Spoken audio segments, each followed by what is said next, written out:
Welcome back in this class.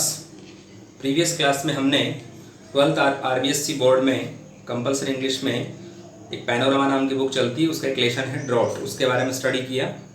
और उस paragraph में हमने ये स्टडी किया था कि जो महेश गफूर का जो बैल है वो चला गया था, वहाँ से घर से तुड़वा करके, भूखा था वो, बिल्कुल प्यासा भी था, और वहाँ से तुड़वा करके वो चला गया। और उसके जस्ट बाद में वो कई खेतों में गया, वहाँ पर विनाश किया खेतों का।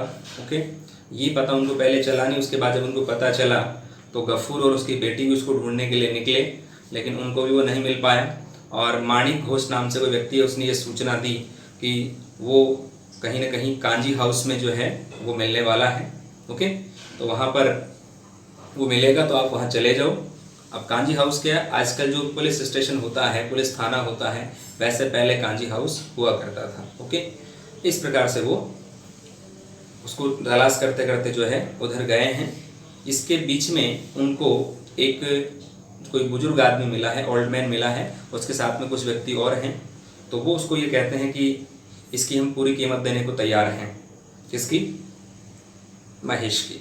ओके, हम उसको खरीदने के लिए तैयार हैं, लेकिन कुछ मानस नहीं है। पैसे भी वो ले लेता है। कौन? गफूर पैसे ले लेता है उसके। बुजुर्ग आदमी ने ये कहा कि हम 10 रुपीज़ इसके देने के लिए तैयार हैं, बिल्कुल पूरे दाम जो है इसके मैं लगाऊंगा और पूरे पैसे मैं इसके दूंगा। पहले वो तैयार हो जाता है। उसके जस्ट बाद में उसके साथ में 3 व्यक्ति और आए हैं। वो जैसे ही उस रस्सी को टच करने का प्रयास करते हैं जिससे वो महेश बंधा हुआ है, तो वो बिल्कुल एक तरह से बहुत गुस्सा आता है उसको, और वो कहता है कि ये पैसे तुम्हारे, तुम ले लो। वो पैसों को फेंक देता है, पैसे ले लो, डोंट टच दिस रॉप, ऐसा बोलता है वो। इस रस्सी को हाथ मत लगाना, इसको टच मत करना, मुझे नहीं बेचना है इसको। ओके, इस प्रकार से वो एक तरह से जो अफेक्शनेट जो है महेश के प्रति, गफूर बहुत ज़्यादा अफेक्शनेट है। ओके, उसका अफेक्शन जाग उठता है, उसका स्नेह जो है, प्रेम है, वो जाग उठता है उसके प्रति, क्योंकि उसका फैमिली मेंबर रहा हुआ है। और फैमिली मेंबर को एकदम से घर से बाहर निकालना बड़ा मुश्किल होता है, चाहे वो पशु है चाहे वो इंसान है। ओके, लेकिन उस इंसान का मतलब गफूर का उस पशु के प्रति इतना ज़्यादा लगाव हो गया कि उसको बेचने के लिए भी तैयार नहीं है। चाहे वो भूखा मरे, चाहे मैं उसको कहीं से लाके खिलाऊं, लेकिन उसको मैं बेचूंगा नहीं। इस प्रकार की सिचुएशन वहाँ क्रिएट हो जाती है। और उसके जस्ट बाद में वो जो है कौन? गफूर उससे प्रेम करने लगता है। किससे? मतलब एक प्रेम भरी बातें कह सकते हैं आप, या हाथ फेरना है। ओके, उसके पर, उसके पीठ पर इस प्रकार से वो करने लग जाता है, महेश की पीठ पर हाथ फेरने लग जाता है। और उसको काफ़ी ज़्यादा दुख होता है कि मैं मेरे फैमिली मेम्बर को मेरी फैमिली से सेपरेट कर रहा हूँ, अलग कर रहा हूँ। ओके, इसके जस्ट बाद में जो है हम इसका आगे वाला पार्ट स्टडी करते हैं। तो मैं बार बार आपसे रिक्वेस्ट कर रहा हूँ कि आप वीडियो जो भी हैं, जितने भी मिनट्स का आता है, 25 मिनट का लगभग वीडियो आता है, 25 से 10-20 सेकंड, मान लो 26 मिनट का आता होगा, इसको कंप्लीट देखें। बार बार रिक्वेस्ट करने के बाद भी कुछ स्टूडेंट्स ऐसे हैं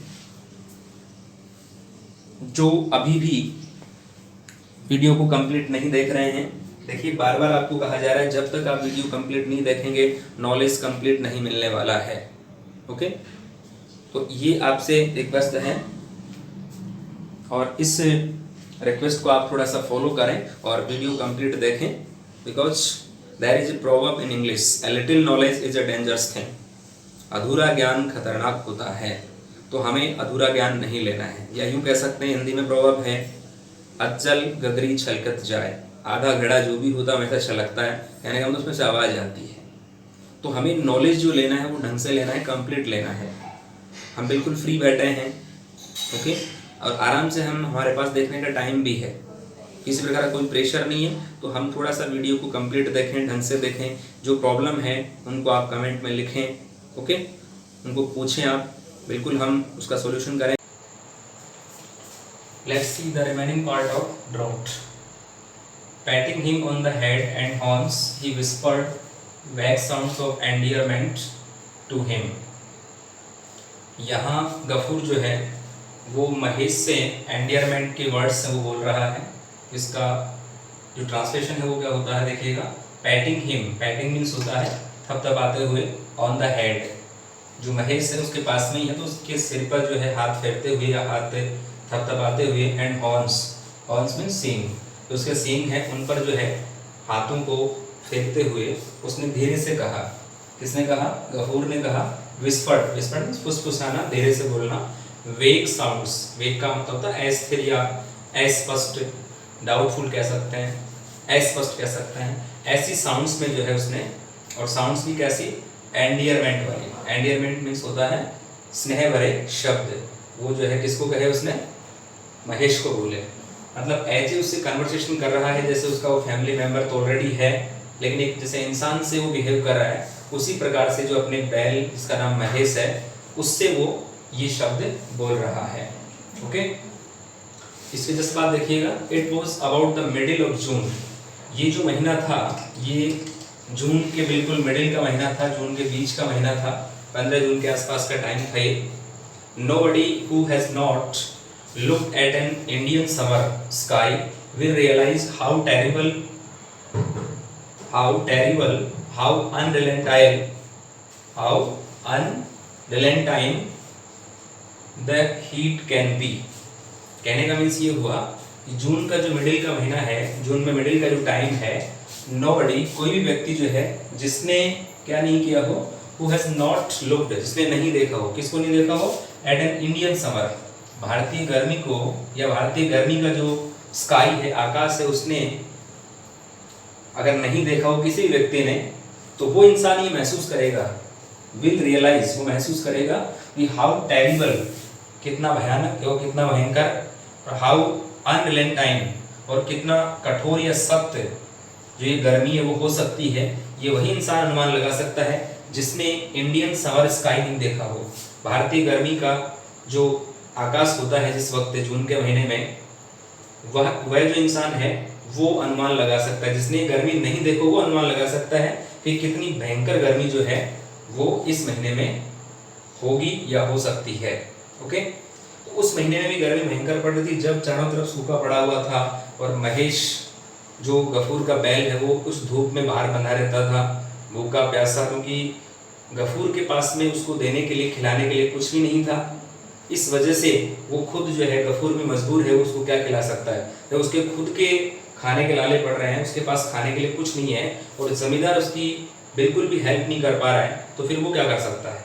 तो इस कंडीशन में जो है वो अपने आप को हेल्पलेस समझ रहा है, और महेश है उसकी वो कोई भी प्रकार की, किसी भी प्रकार की हेल्प नहीं कर पा रहा है। तो आगे देखिएगा इसमें क्या लिखा हुआ है, नोट द ट्रेस, ट्रेस मतलब निशान, ऑफ मर्सी, ये सबूत कह सकते हैं। तो not a trace of mercy anywhere, किसी भी प्रकार की कोई दया की या दया का जो निशान है, सबूत है, वो नहीं है। दया भी करें तो किस प्रकार की दया करें, उसके पास में दया करने के लिए कुछ है ही नहीं। अगर वो दया करे और दया करके कुछ उसको देना चाहे तो क्या दे सकता है, वो केवल उसको अनाज या उसको खाने के लिए कुछ दे सकता है, लेकिन उसके पास खाने के लिए ऑलरेडी है ही नहीं, तो वो देगा कहाँ से। तो ये सिचुएशन बहुत क्रिटिकल हो रही है, और इस क्रिटिकल सिचुएशन को जो है वो गफूर है वो इसको सॉल्यूशन में नहीं ले सकता, इसको किसी प्रकार की जो है वो हेल्प नहीं दे सकता, किसको, महेश को। हालांकि इस टाइम जो महेश की हालत जो है बहुत ज़्यादा नाजुक है, क्योंकि वो कई दिनों से भूखा है, पर्याप्त मात्रा में उसको किसी प्रकार का कोई भी भोजन है वो उपलब्ध नहीं हो पा रहा है, लेकिन आखिरकार जो है ये गफूर कुछ कर नहीं सकता। गफूर उसकी हेल्प एक ही कंडीशन में कर सकता है, यदि उसकी जमींदार जो है कुछ हेल्प करे, लेकिन जमींदार इस टाइम पर जो है बिल्कुल भी उसकी हेल्प नहीं कर रहा है। इस कंडीशन में गफूर भी उसकी हेल्प नहीं कर सकता, किसकी, महेश की। ओके, इस प्रकार से ये कंडीशन जो है वो क्रिएट हो रही है। तो हमें ये चीज़ जो है वो समझनी चाहिए कि किसी भी प्रकार की अगर हेल्प हमारे पास में होती है तो हमें करनी चाहिए, लेकिन जमींदार है उसकी हेल्प 1% भी नहीं कर पा रहा है। कर सकता है वो, लेकिन वो करना चाहता नहीं है। कौन नहीं करना चाहता, जमींदार भी नहीं करना चाहता, तारक रत्न है वो खुद भी नहीं करना चाहता। ओके, इसके जस्ट बाद देखिएगा, today even the thought that, today even the thought that, ये जो सोच विचार है या उसने ये जो विचार किया है, that someday this aspect of sky would change, उसने क्या सोचा आज उसने सोचा कि किसी न किसी दिन ये जो एस्पेक्ट है, ये जो रूप है किसका, आकाश का, आकाश का जो रूप है वो क्या होगा, वुड चेंज, वो बदलेगा। That it would become overcast with soft moisture laden clouds was impossible. लेकिन अब क्या है, इट वुड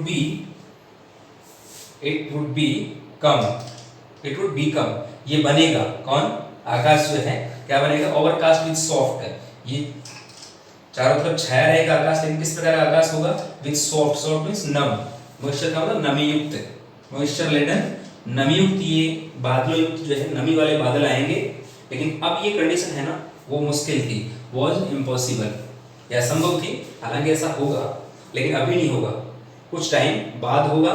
फिलहाल जो कंडीशन है वो कैसी है, फिलहाल जो कंडीशन बहुत ज़्यादा सूखे वाली कंडीशन है, जून के मिडिल का महीना है, इस वक्त हम अगर सॉफ्ट और मॉइस्चर लेडन क्लाउड्स की अगर हम एक्सपेक्ट करें तो दैट इज इम्पॉसिबल। ओके, तो इस प्रकार की ये जो एक सोच विचार है, एक विचार उसके माइंड में आया है, लेकिन ऐसा होने वाला नहीं है, प्रेजेंट टाइम ये पॉसिबल नहीं है।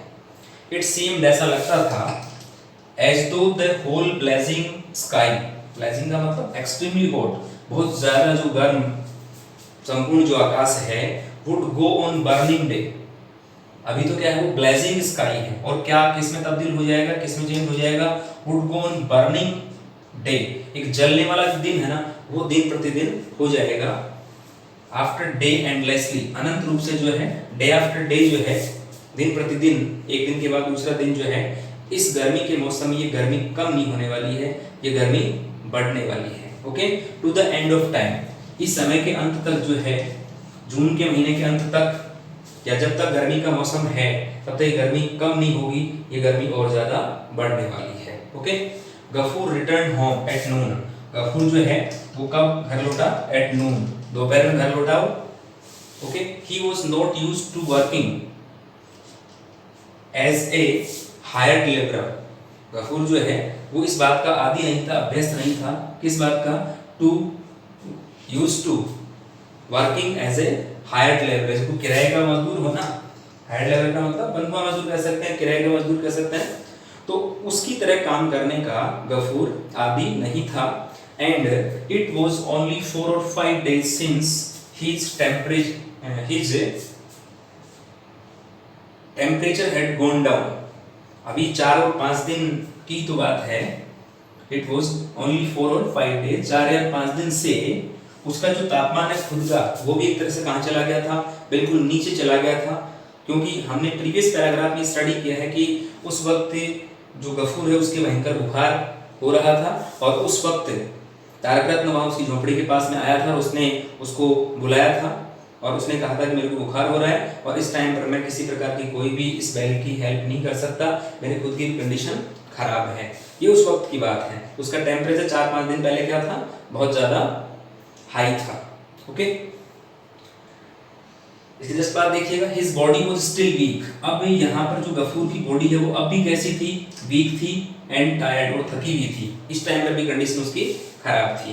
ही had gone out to seek work, वो जो है चला गया क्या करने के लिए, he has gone out to seek work, काम करने की या काम की तलाश में वो चला गया, काम को तलाश करने के लिए चला गया, बट इन वैन, लेकिन उसको किसी प्रकार का कोई भी काम नहीं मिला, क्योंकि जमींदार तो उसको काम दे नहीं रहा है, जमींदार का तो निश्चित या फिक्स फॉर्मूला है कि जब तक आप काम करोगे तब तक पैसा मिलेगा, या उसी एवज में या उसी प्रकार से वो जो है उनको मजदूरी जो भी है वो देता है, लेकिन वो उसके अकॉर्डिंग जो है वो कम है, और उस टाइम पर तो सूखा पड़ा हुआ है, तो अब तो जमींदार भी नहीं दे रहा, तो उसको कहीं ना कहीं तो कोई मजदूरी जो है वो करनी पड़ेगी, लेकिन फिलहाल जो है वो काम की तलाश में गया था, बट उसको काम नहीं मिला, बट इन वैन मीन्स व्यर्थ, ही हैड नो सक्सेस, उसको कोई भी सफलता नहीं मिली थी। ओके, हंग्री थ्रस्टी टायर्ड, भूखा प्यासा थका हुआ, एवरीथिंग वाज डार्क, हर चीज जो है एक तरह से क्या थी, डार्क थी, चारों तरफ अंधकार छाया हुआ था, बिफोर हिज आईज, उसकी आंखों के सामने, अब वो कुछ कर भी नहीं सकता था, चारों तरफ जो है उसको अंधेरा अंधेरा नजर आ रहा था, फिलहाल उसके पास में जॉब नहीं था, भूखा प्यासा जो है थका हुआ चारों तरफ फिर रहा था। इज द फूड रेडी, अब यहाँ पर जो थोड़ा सा स्टोरी में ट्विस्ट आता है और क्या होता देखिएगा, is the food ready Amina dear, अपनी बेटी एमिना को बोलता है बेटा भोजन तैयार है क्या।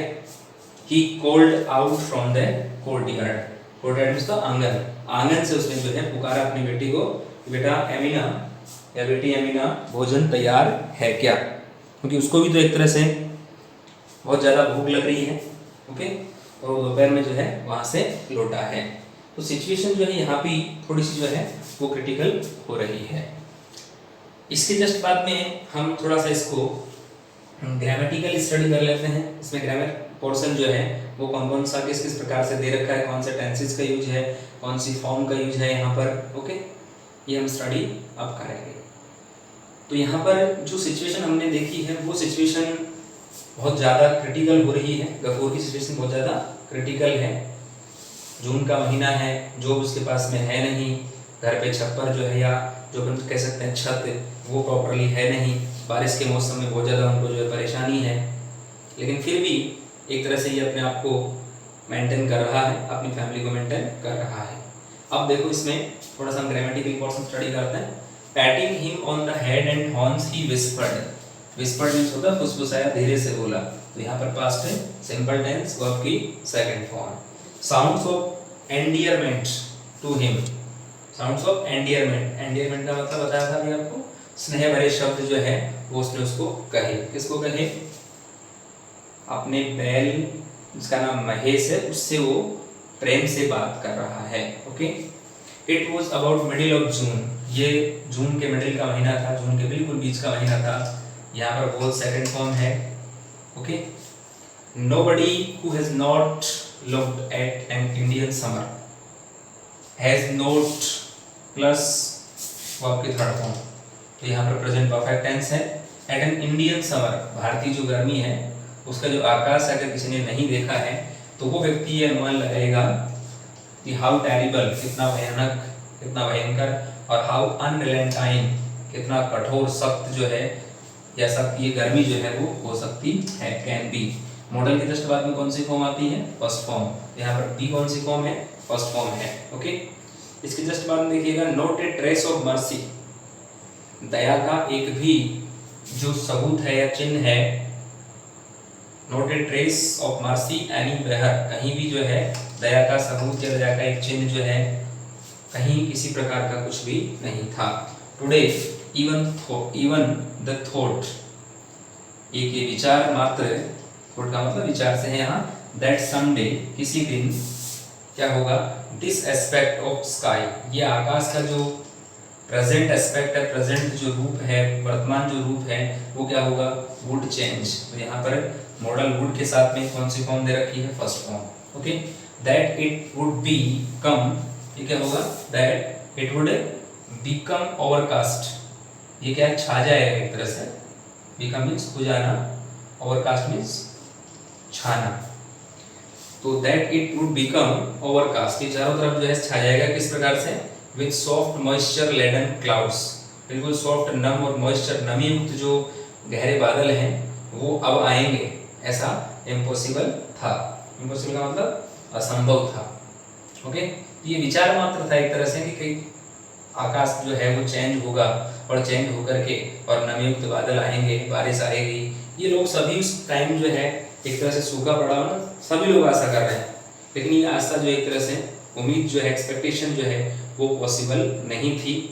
ओके, ये इम्पॉसिबल थी।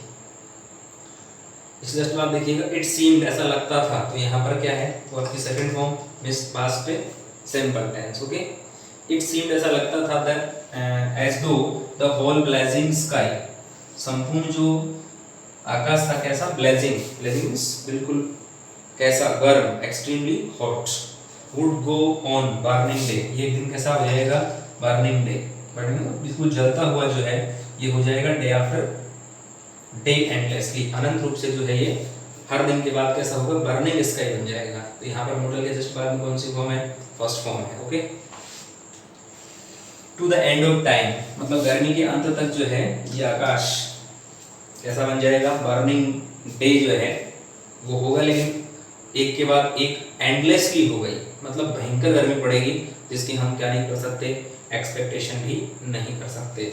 Ghafoor return home at noon. At noon दोपहर, दोपहर को जो है गफूर अपने घर लौटा। तो यहाँ पर रिटर्न जो है कौन सी फॉर्म है, सेकंड फॉर्म। और सेकंड फॉर्म मीन्स कौन सा टेंस होता है, पास्ट सिंपल का simple sentence. He was not used to, used to का मतलब अभ्यस्त से है, वह अभ्यस्त नहीं था। तो यहाँ पर वॉज जो है वो वर्ब की सेकंड फॉर्म मतलब पास्ट सिंपल। और यहाँ पर नेगेटिव सेंटेंस आ गया, तो नेगेटिव सेंटेंस हो गया यूज्ड टू। यूज्ड टू का मतलब क्या है, यहाँ मॉडल है। ओके, तो वह अभ्यस्त नहीं था किसका, to working as a hired labour, एक किराए का मजदूर उसकी तरह काम करने का आदी नहीं था। तो यहाँ पर भी पास्ट सिंपल टेंस जो है दिया हुआ देखिए यहाँ। And it was only 4 or 5 days since, was फिर से सेकंड फॉर्म आ गई पास्ट सिंपल टेंस। ये केवल 4 और 5 दिन से जो है उसका जो टेम्परेचर है किसका, गफूर का, वो कैसा था, हैड गॉन डाउन, वो भी काफी ज्यादा नीचे चला गया था। Had plus third form means past perfect tense. His body was still weak, उसका शरीर अभी भी कमजोर था और अभी भी थका हुआ था। तो वाज कौन सा फॉर्म है, सेकंड फॉर्म। तो शरीर जो है बिल्कुल अभी भी कैसा था, कमजोर था और थका हुआ था। He had gone out to seek, वो बाहर चला गया था। हैड गॉन का मतलब ये हेड प्लस वर्ब की थर्ड फॉर्म है, तो पास्ट परफेक्ट टेंस हो गया। तो बाहर चला गया था क्या करने के लिए, टू सीक, सीक मींस तलाश करना, वर्क काम की तलाश करने के लिए। बट इन वैन, लेकिन सब कुछ व्यर्थ रहा, उसको किसी प्रकार का कोई भी काम नहीं मिला। ओके, यहाँ पर देखिए ही हैड नो सक्सेस, उसको कोई भी सफलता नहीं मिली थी। तो यहाँ पर एक जो हेड है ये हेल्पिंग वर्ब है और ये दूसरा जो हेड है ये मैन वर्ब है। तो यहाँ पर ये मैन वर्ब का कौन सा फॉर्म है, थर्ड फॉर्म है, क्योंकि हेड प्लस थर्ड फॉर्म होता है, मतलब पास्ट परफेक्ट टेंस में हेड प्लस वर्ब की थर्ड फॉर्म आती है। तो ये सेम नहीं है, एक पहले वाली हेल्पिंग वर्ब है, दूसरी वाली मैन वर्ब है। तो पास्ट परफेक्ट टेंस का यूज हुआ यहाँ पर। ओके, इसकी जस्ट बात देखिएगा थोड़ा सा। हंग्री थ्रस्टी टायर्ड, बिल्कुल भूखा प्यासा और थका हुआ जो है वो था। एवरीथिंग वॉज, ये कंडीशन इसकी थी। उसके बाद एवरीथिंग वॉज डार्क, हर चीज उसके सामने अंधकार युक्त थी, अंधेरा छाया हुआ था उसके लाइफ में भी। बिफोर हिज आईज, उसकी आंखों के सामने चारों तरफ से अंधेरा छाया हुआ था, कहीं से कोई हेल्प नहीं मिल पा रही थी। इस प्रकार की कंडीशन जो है बहुत ज्यादा क्रिटिकल है। Is the food ready, Amina dear, बेटा या बेटी एमिना भोजन तैयार है क्या। तो यहाँ पर जो इज है ना वो मैन वर्ब के रूप में आया हुआ है। ओके, तो प्रेजेंट जो टेंस है उसमें इज का यूज मैन वर्ब के रूप में यहाँ पर बताया गया है। He called out from the courtyard, called out means पुकारा, कॉल्ड ही सेकंड फॉर्म है मतलब पास्ट सिंपल, और पास्ट सिंपल का सिंपल सेंटेंस है।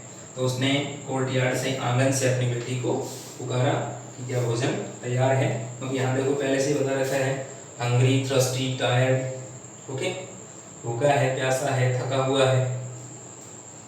इस प्रकार से जो है उसकी कंडीशन जो है, सिचुएशन है वो बिल्कुल क्रिटिकल है। तो हमें इसको इस प्रकार से जो है स्टडी करना है। अब आपको करना क्या है, इसके जितने भी मैं स्पेलिंग के मीनिंग बताए वो सारे आपको लर्निंग में लेने हैं। टेंसेस जो बताए हैं, टेंसेस का आपको यूज देखना है। तो यहाँ पर सेंटेंस के अकॉर्डिंग आप यूज देख सकते हैं। ट्रांसलेशन इसका करना है। फिर भी अगर कोई चीज़ नहीं आती है समझ में तो आप कमेंट बॉक्स में कमेंट करके पूछ सकते हैं, नो प्रॉब्लम। नेक्स्ट क्लास में उसका सोल्यूशन कर दिया जाएगा। ओके, तो लेकिन हमें जैसा बताया गया है, मैंने इसको 2 बार रिवाइज कर दिया है। पहले हमने डायरेक्ट रिवाइज कर लिया, उसके बाद ग्रामेटिकल पोर्शन के अकॉर्डिंग 1 by 1 आपको जो है वो बता दिया कि इसमें कौन सा टेंस है, इस लाइन में कौन सा टेंस है, उसके अकॉर्डिंग जो है आपको उसको स्टडी करना है। ओके, तो I hope you have understood my language. Okay, इस प्रकार से हमें जो है इसको स्टडी करना है। नेक्स्ट जो क्लास है उस नेक्स्ट क्लास में हम इसका जो रिमेनिंग पार्ट है उसके बारे में स्टडी करेंगे और लगभग जो है इसकी स्टोरी जो है आपको लिंक करके स्टडी करते रहना है। इसकी स्टोरी थोड़ी सी लॉन्ग ज़्यादा है तो हमें कहीं भी इसका लिंक नहीं टूटना चाहिए।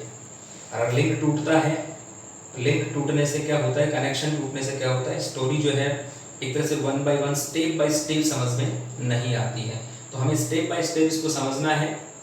ओके, और उससे पहले पैराग्राफ का अब जो पैराग्राफ में स्टडी किया है, इस पैराग्राफ को पिछले वाले पैराग्राफ से आपको लिंक बना के चलना है, उससे उसको रेलिवेंट करना है, कनेक्शन करना है इसका, और जोड़ करके इसको पढ़ते रहना है, ताकि स्टोरी जो है वो पूरी कंप्लीट जो है आपके माइंड में फीड हो जाए। हमें इसको सेपरेटली स्टडी नहीं करना है, सेपरेटली स्टडी करेंगे तो हमारे समझ में ये नहीं आना है। ओके, तो नेक्स्ट क्लास में इसका रिमेनिंग पार्ट स्टडी करेंगे। तब तक thank you very much, have a nice day, have a good day.